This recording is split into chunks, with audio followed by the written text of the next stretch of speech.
নবম শ্রেণীর বাংলা আলোচনার বিষয় মহাকবি কালিদাসের লেখা নাটক ধীবর বৃত্তান্ত। এই ধীবর বৃত্তান্ত নাটকটি কালিদাসের অভিজ্ঞান শকুন্তলম নাটকের ষষ্ঠ অঙ্ক প্রবেশকের অন্তর্গত। এই অভিজ্ঞান শকুন্তলম নাটকটি প্রকৃতপক্ষে সপ্তাঙ্কের নাটক, অর্থাৎ এই নাটকের 7টি অঙ্ক আছে। সেই 7টি অঙ্কের মধ্যে ষষ্ঠ অঙ্ক থেকে নেওয়া হয়েছে। এই নাটকটি মহাকবি কালিদাস মূলত মহাভারতের আদি পর্বের 70 থেকে 74 সংখ্যক অধ্যায়ের কাহিনী থেকে নিয়েছিলেন। এই নাটকটি বাংলায় তর্জমা করেছেন বা অনুবাদ করেছেন সত্যনারায়ণ চক্রবর্তী। আর এই নাটকটি রাজা দুষ্মন্ত ও শকুন্তলার প্রেম আখ্যান নিয়ে আলোচনা করা হয়েছে। আমি পাঠকদের সামনে এখন এই নাটকের পাঠ্যাংশটুকু তুলে ধরব, তোমরা প্রত্যেকে মন দিয়ে শুনবে। মহর্ষি কর্ণের তপবনে তার অনুপস্থিতিতে শকুন্তলাকে বিয়ে করে রাজা দুষ্মন্ত রাজধানীতে ফিরে গেছেন, কিন্তু দীর্ঘ সময় পরেও শকুন্তলার খোঁজ নিতে কোনো দূত তপবনে এলো না। স্বামীর চিন্তায় যখন শকুন্তলা অন্নমনা, তখন তপবনে এলেন ঋষি দুর্বাসা। শকুন্তলা তা টের না পাওয়ায় ঋষি অপমানিত বোধ করলেন এবং অভিশাপ দিলেন, যার চিন্তায় সে মগ্ন সেই ব্যক্তি শকুন্তলাকে ভুলে যাবেন। শেষ পর্যন্ত সখী প্রিয়ংবদার অনুরোধে ঋষি বললেন যে কোনো নিদর্শন দেখাতে পারলে তবে সাপের প্রভাব দূর হবে। দুষ্মন্ত রাজধানীর উদ্দেশ্যে বিদায় গ্রহণের সময় শকুন্তলাকে যে আংটি পরিয়ে দিয়েছিলেন, সখীরা মনে করলেন সেই আংটি হবে ভবিষ্যতের স্মারক চিহ্ন। মহর্ষি কর্ণ তীর্থ থেকে ফিরে শকুন্তলাকে প্রতিগৃহে পাঠানোর আয়োজন করলেন। দুষ্মন্ত সমীপে উপস্থিত হলে তিনি শকুন্তলাকে চিনতেও পারলেন না। এদিকে পথে শচীতীর্থে স্নানের পর অঞ্জলি দেওয়ার সময় হাত থেকে খুলে পড়ে গেছে শকুন্তলার হাতের আংটি। শকুন্তলা অপমানিতা হলেন রাজসভায়। ঘটনাক্রমে সেই আংটি পেয়েছিল এক ধীবর। এই ধীবর হচ্ছে জেলে। তারপর নগর রক্ষায় নিযুক্ত রাজশালক এবং পিছনে হাত বাঁধা অবস্থায় এক পুরুষের সঙ্গে নিয়ে দুই রক্ষী তাড়না করে, ওরে বেটা চোর, বল মণিখচিত রাজার নাম খোদাই করা এই রাজার আংটি তুই কোথায় পেলি? পুরুষ ভয় পাওয়ার অভিনয় করে, আপনারা শান্ত হন, আমি এরকম কাজ অর্থাৎ চুরি করিনি। এবারে প্রথম রক্ষী বলছে। এই নাটকে প্রথম রক্ষীর নাম ছিল সূচক, এটা তোমরা ভালো করে মনে রাখবে। সে বলছে, তবে কি তোকে সৎ ব্রাহ্মণ বিবেচনা করে রাজা এটা দান করেছেন? পুরুষ, আপনারা অনুগ্রহ করে শুনুন, আমি একজন জেলে, চক্রাবতারে আমি থাকি, এই চক্রাবতারটা মনে রাখতে হবে।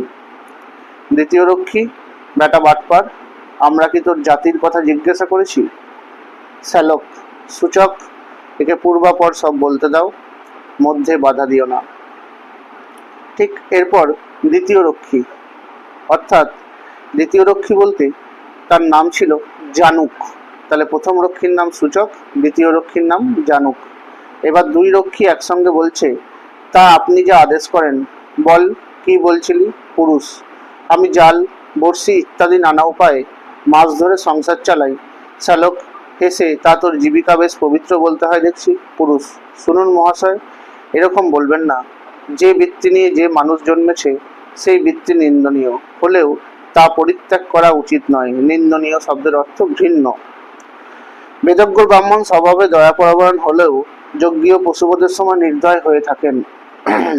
শ্যালক, তারপর পুরুষ, একদিন একটা রুই মাছ যখন আমি খণ্ড খণ্ড করে কাটলাম, তখন সেই মাছের পেটের মধ্যে মণিমুক্তায় ঝলমলে এই আংটিটা দেখতে পেলাম। পরে সেই আংটিটা বিক্রি করার জন্য যখন লোককে দেখাচ্ছিলাম, তখন আপনারা আমায় ধরলেন। এখন মারতে হয় মারুন, ছেড়ে দিতে হয় ছেড়ে দিন। কিভাবে এই আংটি আমার কাছে এলো তা বললাম।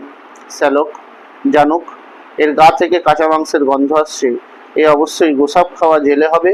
তবে আংটি পরার ব্যাপারে যা বলল তা একবার অনুসন্ধান করে দেখতে হবে, সুতরাং রাজবাড়িতেই যাই। দুই রক্ষী, তবে তাই হোক, চল রে গাঁট কাটা। সবাই এগিয়ে চললেন।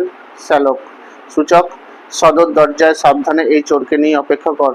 ইতিমধ্যে এই আংটি কিভাবে পাওয়া গেল সেসব বিষয় মহারাজকে নিবেদন করে তার আদেশ নিয়ে ফিরছি।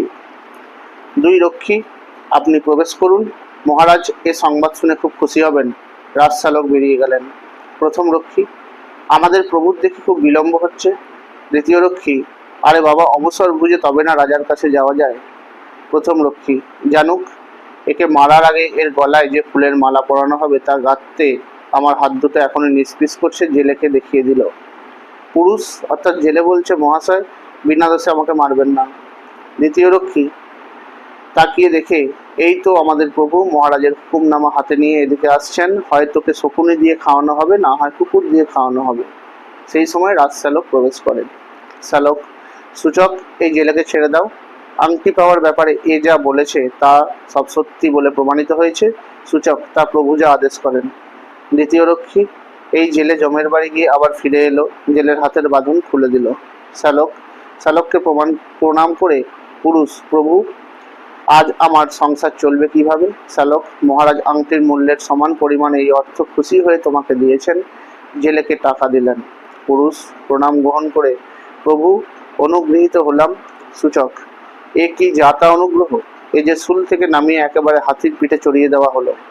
জানুক, হুজুর, যে পরিমাণ পারিতোষিক দেখছি তাতেই বোঝা যাচ্ছে সেই আংটিটা রাজার খুব প্রিয় ছিল। শ্যালক, দামি রত্ন বসানো বলেই আংটিটা রাজার কাছে মূল্যবান মনে হয়েছে এমনটা আমার মনে হয় না। সেই আংটি দেখে মহারাজের কোনো প্রিয়জনের কথা মনে পড়েছে।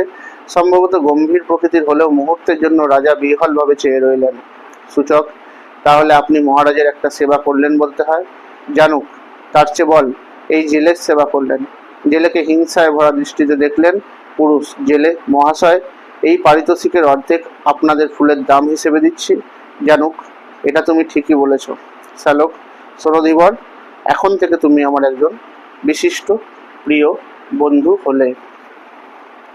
অর্থাৎ এখানে দেখা যাচ্ছে যে সমগ্র নাটকের মধ্যে ধীবর চরিত্রটাই সব থেকে গুরুত্বপূর্ণ হয়ে উঠেছে।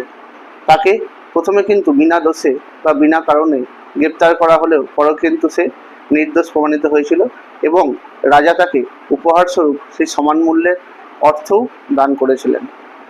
আর এই কারণেই ধীবর বৃত্তান্ত নাটকের নামকরণটি মহাকবি কালিদাস যেটা তর্জমা করেছেন সত্যনারায়ণ চক্রবর্তী, সেটা ধীবর বৃত্তান্তই রেখেছেন। ভিডিওটি লাইক করে দেবে, শেয়ার করে দেবে আর চ্যানেলটিকে সাবস্ক্রাইব করে দেবে। ধন্যবাদ।